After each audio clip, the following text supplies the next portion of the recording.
সামনের দিকে তাকিয়েই তার হাত পা অসাড় হয়ে গেল, আর এক পাও নড়বার শক্তি রইল না।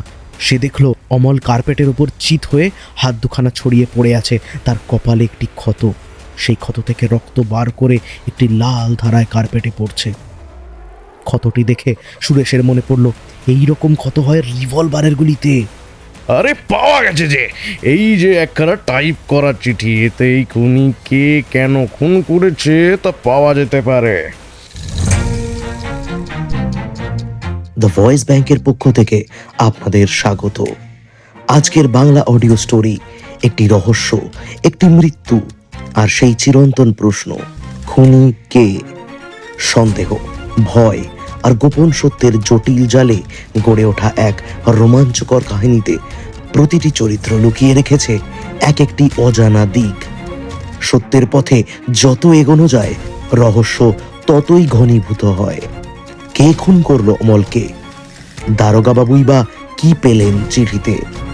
জানতে হলে শুনতে থাকুন দ্য ভয়েস ব্যাংকের পক্ষ থেকে আজকের গল্প, খগেন্দ্র মিত্রর লেখা খুনি কে।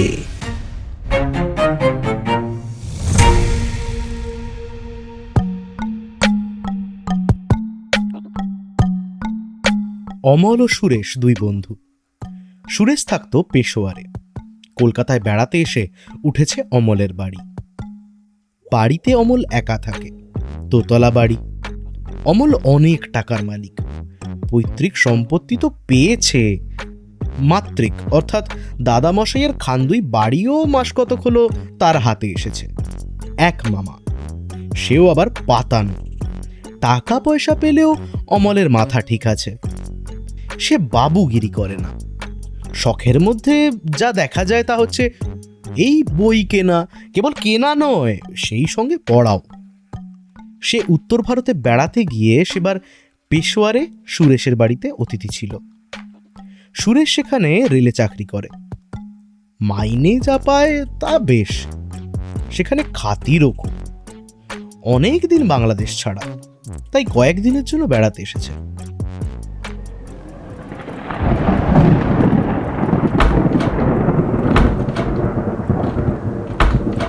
সে রাতে একটা বিশ্রী শব্দে সুরেশের ঘুম ভেঙে গেল, কিন্তু ঘুমের ঘোরটা গেল না। সে প্রথমে বুঝতে পারলে না কোথায় আছে। পরক্ষণেই তার মনের জড়তা কেটে গেল। বুঝতে পারলে সে আছে অমলেরই বাড়িতে। কিন্তু শব্দটা কিসের? সম্ভবত ঝড়ের। হ্যাঁ, ঝড়েই যেন জানলা দরজার পাল্লা দড়াম দড়াম করে বন্ধ করলো। কিন্তু তারপরও সেই রকম শব্দ হতে লাগলো। শীতকাল, তাই সুরেশের দরজা জানলা বন্ধই ছিল। কিন্তু শীত গ্রীষ্ম সব সময়ই অমলের জানলা খুলে রাখার অভ্যাস। সে বলতো, আরে ভাই, জানলা বন্ধ করে শুলে আমার দম আটকে যায় যে। শব্দটা যেন সুরেশের ঘরখানার নিচেই হচ্ছে। তার ঘরের নিচে আছে অমলের পড়বার ঘর। হয় সে এখনো পড়ছে, অথবা জানলা খুলে রেখেই শুতে গেছে। পড়ার ঘরের পাশেই তার শোবার ঘর। এই সব ভেবে সুরেশ আবার ঘুমোবার চেষ্টা করল, কিন্তু ঘুম আর এলো না। থেকে থেকে শুধু শব্দই হতে লাগলো। সে উঠে সুইচ টিপে আলো জ্বালল। ঘড়িতে দেখে রাত 2টো। আবার দড়াম করে শব্দ হলো। এরকম শব্দ হতে থাকলে ঘুমোনোই দায়। সুরেশ বিছানা ছেড়ে উঠল। মোটা আলোয়ানখানা গায়ে চটিজোড়া পায়ে দিয়ে ধীরে ধীরে সে দরজা খুলে বেরিয়ে গেল। দরজার পাশে সুইচ ছিল। সুইচটা টিপতেই বারান্দাটি আলোকিত হলো। সামনে নিচে সিঁড়ি। সিঁড়ির মাথায় আলো ছিল। সে বারান্দা পার হয়ে সিঁড়ির আলো জেলে সিঁড়ি দিয়ে নিচে নামতেই পরিষ্কার বুঝতে পারল শব্দটা কোথা থেকে আসছে। সুরেশ ঘরখানার দরজাটা টানতেই খুলে গেল। ঘরে তখন আলো জ্বলছিল। অমল কি এখনো পড়ছে? না। সামনের দিকে তাকিয়েই তার হাত পা অসাড় হয়ে গেল, আর এক পাও নড়বার শক্তি রইল না। সে দেখল অমল কার্পেটের উপর চিত হয়ে হাত দুখানা ছড়িয়ে পড়ে আছে। তার কপালে একটি ক্ষত, সেই ক্ষত থেকে রক্ত বার করে একটি লাল ধারায় কার্পেটে পড়ছে। ক্ষতটি দেখে সুরেশের মনে পড়ল, এই রকম ক্ষত হয় রিভলভারের গুলিতে। সে দরজাটা ধরে দাঁড়িয়ে লক্ষ্য করতে লাগলো তাহলে সেই অস্ত্রটি কোথায়। কিন্তু এদিক ওদিক তাকিয়ে সে কিছুই দেখতে পেল না। এটা খুন না আত্মহত্যা। আত্মহত্যা হলে অস্ত্রটা কাছেই থাকবে, খুন হলে খুনি সেটা নিয়ে গেছে নিশ্চয়ই। সুরেশ সাহসে ভর করে এগিয়ে গিয়ে অমলের পাশে হাঁটু গেড়ে বসলো। সেই সময় অমল একবার চোখ মেলে তাকালো এবং তার ঠোঁট দুখানি কেঁপে উঠল। সুরেশ তার দিকে ঝুঁকে জিজ্ঞাসা করলো, এ কি অমল? অমল, কে করলো এ কাজ? আমি এসছি ভাই, আমি এসছি, বল বল। অমল অতি কষ্টে ফিসফিস করে বলল, আমাকে খুন করেছে, পুলিশকে বলছে।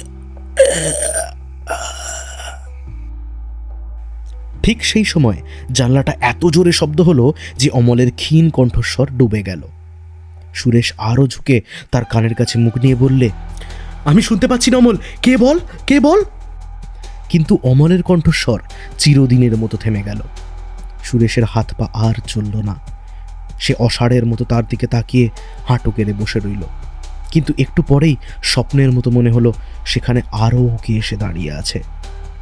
সুরেশ তাকিয়ে দেখে দরজায় অমলের এক দূর সম্পর্কের আত্মীয় দাঁড়িয়ে। সেও এসেছে 2 দিন হলো, শিলং থেকে কলকাতায়। নাম তার শরৎ। শরৎ বলিষ্ঠ দীর্ঘাকার পুরুষ। সে জিজ্ঞাসা করল, কি হয়েছে সুরেশবাবু? অমলকে কেউ খুন করেছে, আপনি যান ওর বাড়িওয়ালাকে খবর দিন, আমি তো তখন এখানেই থাকছি। শরৎ তাড়াতাড়ি বেরিয়ে গেল। সে শুয়েছিল সুরেশের পাশের ঘরে। শরৎ ঘর থেকে বেরিয়ে যেতেই সুরেশ জানলাটা বন্ধ করে দিল। টেবিলের ওপর টেলিফোন ছিল। রিসিভারটা তুলে নিয়ে পুলিশকে আসবার জন্যে থানায় ফোন করলো। একজন ডাক্তারকেও সঙ্গে আনতে বলল।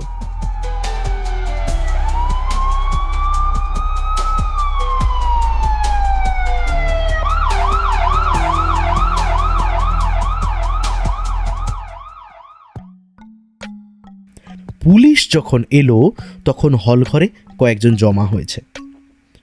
সব ঘরেই আলো জ্বলছে, এমনকি বাড়ির চারধারে যে বাগান খালি ছিল সেখানেও আলো জ্বলছে। ডাক্তারকে নিয়ে পুলিশ তাড়াতাড়ি অমলের পড়বার ঘরে গিয়ে ঢুকল। ডাক্তার অমলকে পরীক্ষা করে গম্ভীরভাবে মাথা নাড়লেন। বারুদের দাগ নেই, পিস্তলটাকেও দেখা যাচ্ছে না, এ তো পরিষ্কার দেখা যাচ্ছে খুন। তবে বেশিক্ষণ আগে হয়নি বলেই আমার মনে হচ্ছে, মিনিট 20 কি বড়জোর আধ ঘন্টা আগে হয়ে থাকবে। দরজার কাছে যারা ঘোরাঘুরি করছিল দারোগাবাবু তাদের লক্ষ্য করে বললেন, সকালের আগে কে দেখেছেন? সুরেশ সভায় গলা পরিষ্কার করে বললে, আমি যখন আসি তখন ওর নিঃশ্বাস পড়ছিল। কে খুন করেছে ও আমাকে বলবার চেষ্টা করছিল কিন্তু পারেনি। তার আগে কি হয়েছিল? না জানি না, তবে ঝড়ে ওই জানলাটা জোরে জোরে বন্ধ হচ্ছিল, সেই শব্দে আমার ঘুম ভেঙে যায়। তারপর শব্দের জন্য আমি আর ঘুমোতে পারিনি, তাই নিচে নেমে এসেছিলাম। কাউকে কি তখন দেখেছিলেন? না, কাউকে তো দেখতে পাইনি, ঝড়ের শব্দ ছাড়া কিছুই শুনতে পাইনি। তবে আমার পর এসেছিলেন শরৎবাবু, উনিও শব্দে ঘুমোতে পারছিলেন না মনে হয়। দারোগা সরকারের দিকে ফিরে জিজ্ঞাসা করলেন, এই বাড়িতে আর কে কে আছে? 2জন চাকর আর একজন রান্নার ঠাকুর। আর ড্রাইভারের বাড়ি কাছেই, সে সকালে আসে, রাতে চলে যায়। আচ্ছা বলুন তো দেখি, এত রাতে উনি এখানে কি করছিলেন? তা জানি না, তবে মাস কয়েক থেকে তিনি রাতে ভালো করে ঘুমোতে পারতেন না, প্রায়ই রাতে জেগে পড়াশোনা করতেন। আচ্ছা, মানে উনি কি এই রকম কোনো বিপদের কথা কিছু বলেছিলেন নাকি? আমার কাছে মনের কথা বলবে কেন? তবে কার কাছে বলতে পারেন? বলে দারোগাবাবু তীক্ষ্ণ দৃষ্টিতে তার দিকে তাকালেন। ওর বন্ধুর কাছে। ওর বন্ধুকে? তা অনেকেই ওর সাথে দেখা করতে, গল্প করতে আসতেন। বড়লোক অনেকেই সঙ্গে আলাপ ছিলেন ওনার। এরা কে? ইনি সুরেশবাবু, ওর বন্ধু। পেশোয়ারে থাকে, 3 কয়েক হলো বেড়াতে এসেছেন। আর উনি ওর আত্মীয়, শিলংয়ে থাকেন। তা আজ সন্ধ্যে থেকে ওর মনের অবস্থা কেমন ছিল জানেন নাকি? তা জানি না। দারোগাবাবু সুরেশের দিকে ফিরে বললেন, আপনার সঙ্গে শেষ কখন দেখা হয়? রাত 9টায়। হ্যাঁ, রাত তখন 9টা। রাত 8টায় আমরা একসঙ্গেই খাই, তারপর 1 ঘন্টা গল্প করছিলাম। তখন কি ওর উদ্বেগের কোনো ভাব দেখেছিলেন নাকি? না, সে বিষয়ে স্পষ্ট করে তো কিছু বুঝতে পারিনি, তবে কেমন আনমনা মনে হচ্ছিল ওকে। আগে আমি ওকে কখনো এরকম দেখিনি। দারোগাবাবু তারপর শরতের দিকে ফিরে জিজ্ঞাসা করলেন, আচ্ছা, আপনার সঙ্গে ওর লাস্ট কখন দেখা হয়েছিল? তা ওই রাত 10:30 নাগাদ। আপনার কি অনুমান হয়েছিল, বা ওর সাথে কথাবার্তায় কিছু বুঝতে পেরেছিলেন যে ওনার জীবননাশ হতে পারে বা এরকম কিছু? তখন যেরকম দেখেছিলাম একটা আশঙ্কা করতে পারিনি বটে। এখনকার অবস্থা দেখে যা মনে হয় ও হয়তো ব্যাপারটা জানতো। বুঝলাম। দারোগাবাবু একটু চিন্তিত হয়ে পড়লেন। তারপর আবার বললেন, আচ্ছা বলুন তো শরৎবাবু, ওনার সঙ্গে আপনার কতদিন অন্তর অন্তর দেখা হয়? ঠিক নেই, মানে 2-1 বার তো দেখা হয়েছে। তাও কারবারের কাজে এখানে প্রায়ই আমাকে আসতে হয়। মানে উনি কি বরাবরই এরকম অস্থির ছিলেন? না, সুরেশবাবু ঠিকই বলছেন, ও আগে এরকমটা ছিল না। তো একটা ঘটনা আমি শুনেছিলাম যে মধ্যপ্রদেশে একটা ভয়ানক খুন হয়েছিল, তারপর থেকে ও কেমন একটু বিচলিত হয়ে থাকতো। হ্যাঁ, তারপর? দারোগাবাবুর চোখ দুটো জ্বলে উঠল। সেখানে ও বেড়াতে গিয়েছিল, সপরিবারে বেড়াতে গিয়েছিল। তখন ওর এক বন্ধু একজনকে খুন করে। বন্ধুটির নাম ছিল হরিশ সমাদ্দার। সমাদ্দার যে হোটেলেই ছিল ও সেই হোটেলেই উঠেছিল। পরবর্তীতে জানা যায় সমাদ্দারকে একজন সাহেবেশি বাঙালি গুলি করে। যে লোকটা গুলি করে তার নাম ছিল জানেন তো, উপেনচন্দ্র। তার সঙ্গে ওর পরিচয়ও ছিল। কিছুদিন পর উপেন ধরা পড়ে, কিন্তু কি করে যেন হাজত থেকেও পালিয়ে যায়। ব্যাপারটা কিছুতেই বোঝা যাচ্ছিল না।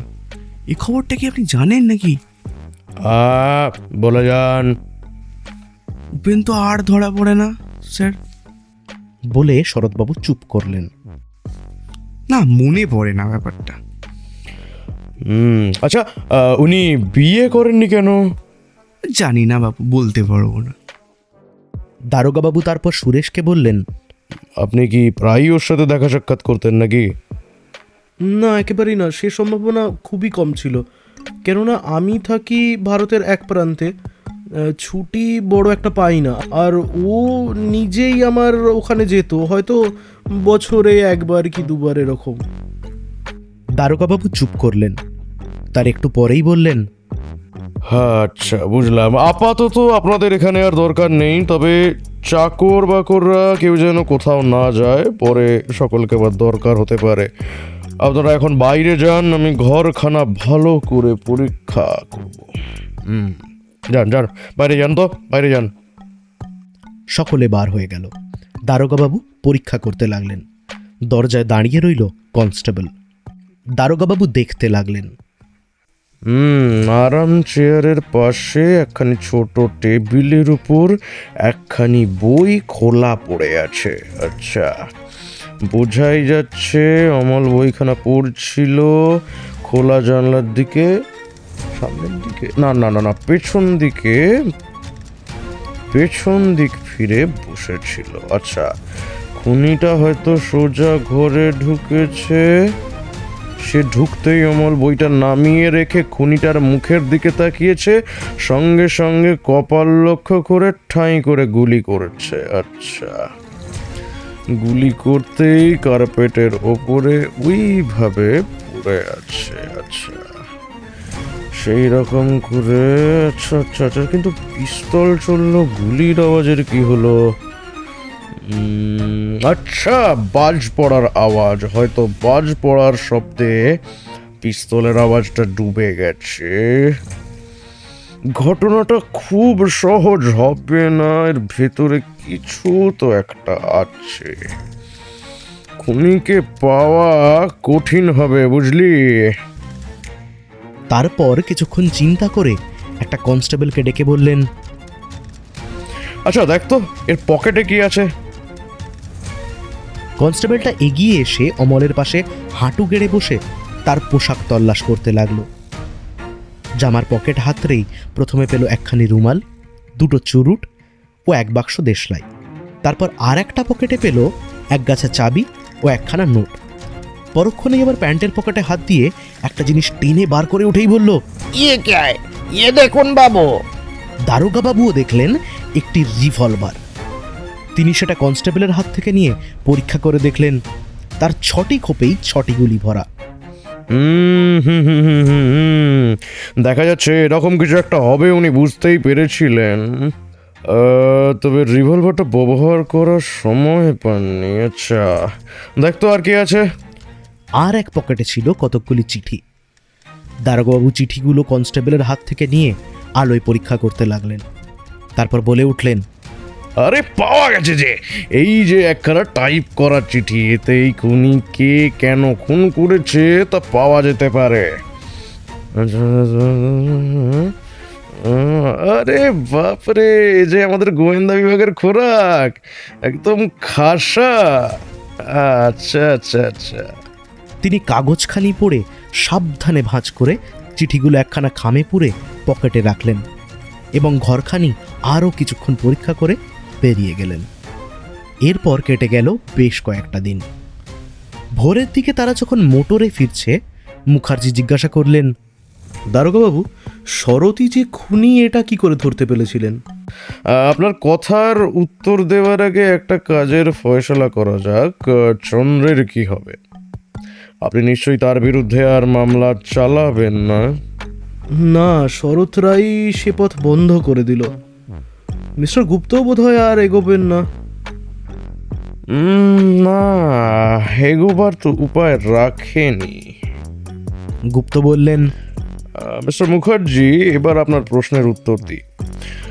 যখন খবর পাই শরৎ রায়কে কে গুলি করেছে, তখনই আমার সন্দেহ হয় এটা ওর সাজানো। ওই যে চিঠিতে লেখা ছিল না, ওখান থেকেই জানতে পারি। কিন্তু ওর জামার হাতায় যে লোকটা গুলি করেছিল সে ওর ওই আলী মোহাম্মদ। আপনি জানেন না, কিন্তু আমি ওর ঘর থেকে রায়ের পিস্তলটা সরিয়েছি ইতিমধ্যেই। তাতে গুলি চালাবার চিহ্নও রয়েছে। কি বলছেন?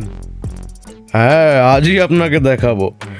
আর ওই ড্রাইভারটাও সরে পড়েছে আপনার সহকারীর চোখে ধুলো দিয়ে।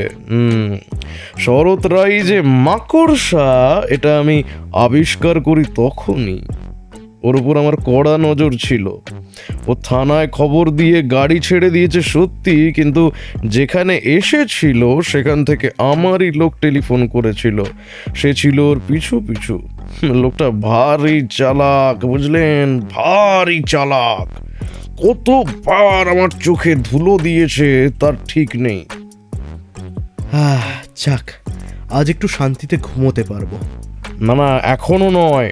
আগে বড় কর্তার কাছ থেকে চন্দ্র সম্বন্ধে অভয় নিতে হবে, তারপর। আমার মনে শান্তি এসেছে। এবার হালকা মনে দেশে ফিরে যেতে পারি। হ্যাঁ, কিন্তু রবিবার আমার বাড়িতে পার্টিতে যোগ দেওয়ার পর যাবেন, তার আগে নয়। আচ্ছা আচ্ছা।